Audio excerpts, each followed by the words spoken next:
ಬೆಂಗಳೂರಿನಲ್ಲಿ ಸಚಿವರಂತಹ ಜಮೀರ್ ಅಹಮದ್ ಖಾನ್ ಅವರ ಆಪ್ತ ಸಹಾಯಕರ ಮನೆ ಮೇಲೆ ರೇಡ್ ಆಗಿದೆ. ಇನ್ನು ಈ ಕುರಿತು ಮಾತಾಡಲಿಕ್ಕೆ ನಮ್ಮ ಜೊತೆ ಜಮೀರ್ ಅಹಮದ್ ಇದ್ದಾರೆ, ಅವ್ರನ್ನ ಮಾತಾಡ್ತಾ ಹೋಗ್ತೀನಿ. ಸರ್, ನಿಮ್ಮ ಆಪ್ತ ಸಹಾಯಕರಾದಂಥ ಸರ್ಫರೋಜ್ ಖಾನ್ ಅವ್ರ ಮನೆ ಮೇಲೆ ದಾಳಿ ಆಗಿದೆ ಸರ್, ಲೋಕಾಯುಕ್ತ ದಾಳಿ. ಮೊದಲಿಗೆ ನಿಮ್ಮ ಪ್ರತಿಕ್ರಿಯೆ? ಇಲ್ಲ, ನನಗೆ ಗೊತ್ತಿಲ್ಲ. ಈಗ ತಾನೇ ನನಗೆ ಗೊತ್ತಾಯಿತು. ಅರ್ಧ ಗಂಟೆ ಮುಂಚೆ ಅವ್ರೇನೋ ಆಫೀಸ್ ಬಂದಿರಲಿಲ್ಲ, ಅವ್ರ ಮೊಬೈಲ್ ಸ್ವಿಚ್ ಆಫ್ ಇತ್ತಂತೆ. ಆಮೇಲೆ ಗೊತ್ತಾಯಿತು ಈ ಥರ ಈ ಲೋಕಾಯುಕ್ತ ರೇಡ್ ಮಾಡಿದಾರಂತ.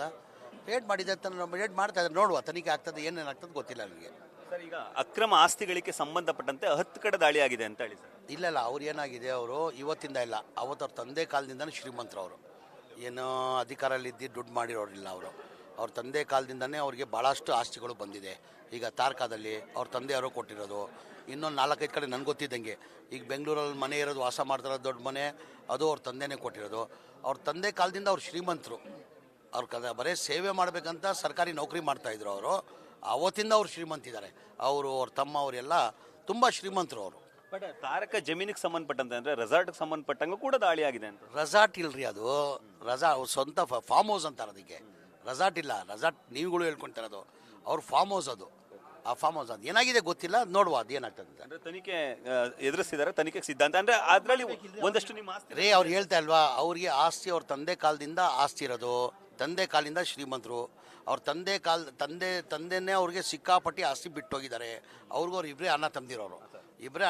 ಬಟ್ ಇದ್ರ ಜೊತೆಗೆ ಸರ್, ನಿಮ್ಮ ಒಂದಷ್ಟು ಆಸ್ತಿಗಳು ಇದೆ, ಆ ಕಾರಣಕ್ಕಾಗಿ ದಾಳಿ ಆಗ್ತಿದೆ ಅಂತ. ನಮ್ದು ಯಾವುದಿಲ್ಲ ಆ ಥರ. ಸರ್, ಈಗ ರಾಜ್ಯದಲ್ಲಿ ಸರ್ ಅಧಿಕಾರದ ಕ್ರಾಂತಿ ನಡೀತಿದೆ ಸರ್. ಒಂದೆಡೆ ಮುಖ್ಯಮಂತ್ರಿಯಾಗಿ ಸಿದ್ದರಾಮಯ್ಯ ಅವರು ಮುಂದುವರಿಬೇಕು ಅಂತ, ಮತ್ತೊಂದು ಡಿ.ಕೆ. ಶಿವಕುಮಾರ್ ಆಗಬೇಕು ಅಂತೇಳಿ ನಿಮ್ಮ ಒಲವು ಏನು ಸರ್?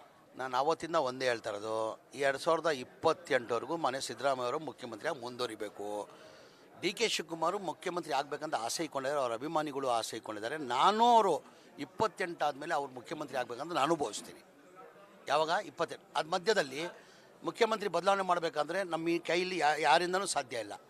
ಹೈಕಮಾಂಡಿಂದನೇ ಮಾತ್ರ ಸಾಧ್ಯ. ರಾಹುಲ್ ಗಾಂಧಿ, ಸೋನಿಯಾ ಗಾಂಧಿ, AICC ಅಧ್ಯಕ್ಷ ಆದಂಥ ಮಲ್ಲಿಕಾರ್ಜುನ ಖರ್ಗೆ ಅವರಿಂದ ಸಾಧ್ಯ. ಬಟ್ ಅವರು ಕೂಡ ಕೈ ಚೆಲ್ಲಿದ್ದಾರೆ ಸರ್. ಈಗ ನೀವೇ ಸ್ಥಳೀಯವಾಗಿ ಬಗೆಹರಿಸ್ಕೊಳ್ಳಿ ಅಂತ ಅಂತಿದ್ದಾರೆ. ಬಟ್ ಇಲ್ಲಿ 2.5 ವರ್ಷನ ಗೊಂದಲಗಳು ಕಾಂಗ್ರೆಸ್ ಶಾಸಕರಿಂದಲೇ ಬರ್ತಿರೋದು ಸರ್. ಯಾಕಂದರೆ ನಿಮ್ಮ ಒಂದಷ್ಟು ಶಾಸಕರುಗಳೇ ಒಂದು ಕಡೆ ಡಿ.ಕೆ. ಶಿವಕುಮಾರ್ ಆಗಲಿ ಅಂತಾರೆ, ಮತ್ತೊಂದೆಡೆ ಸಿದ್ದರಾಮಯ್ಯನವರು ಮುಂದುವರಿಲಿ ಅಂತ ಅಂತಾರೆ ಸರ್. ಈಗ ನಮ್ಮ ಪಕ್ಷ, ನಾನು ಹೇಳ್ತಲ್ವ, ನಮ್ಮ ಪಕ್ಷ ಹೈಕಮಾಂಡ್ ಪಕ್ಷ. ಆ ಥರ ಒಪ್ಪಂದ ಆದಂಗಿಲ್ಲ. ಆ ಥರ ಒಪ್ಪಂದ ಆಗಿದ್ರೆ ಸಿದ್ದರಾಮಯ್ಯ ಎಲ್ಲರಿಗೂ, ಇಡೀ ರಾಜ್ಯದ ಜನಕ್ಕೆ ಗೊತ್ತಿದೆ, ಸಿದ್ದರಾಮಯ್ಯ ಅವ್ರು ಮಾತು ಕೊಟ್ಟರೆ ಮಾತು ತಕ್ಕಂಗೆ ನಡ್ಕೊತಾರಂತ.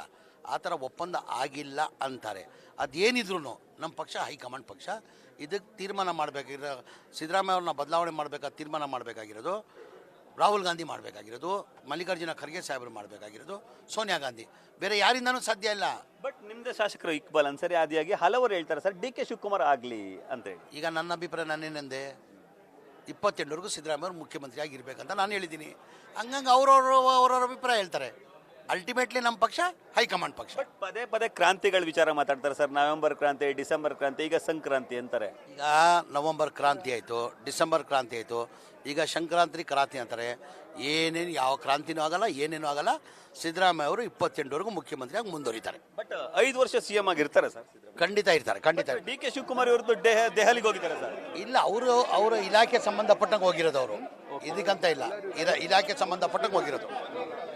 Thank you. ಇದಿಷ್ಟು ಸಚಿವರಂತಹ ಜಮೀರ್ ಅಹಮದ್ ಖಾನ್ ಅವರ ಮಾತುಗಳು. ಕ್ಯಾಮ್ರಾಮನ್ ವಿನಯ್ ಜೊತೆ ರವಿ ಪಾಂಡವಪುರ, ನ್ಯೂಸ್ ಫಸ್ಟ್, ಮೈಸೂರು.